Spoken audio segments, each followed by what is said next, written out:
এই বন্যাতে কত মানুষের জিনিস নষ্ট হয়েছে। ঘরটা ভেঙেছে, ভেঙে একেবারে পড়ে গিয়েছে।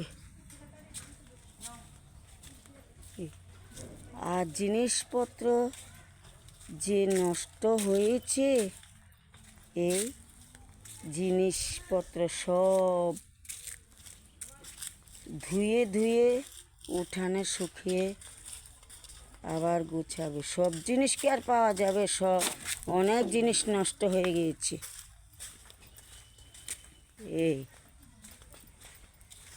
মানুষের দুঃখ কষ্ট লাঞ্ছনা একবার ধূলিসাৎ করে দিয়েছে।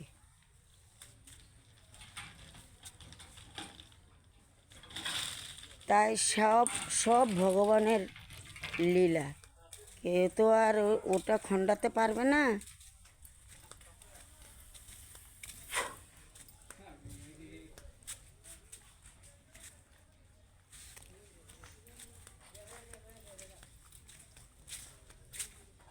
ছোট ছোট শিশুদেরও কত কষ্ট।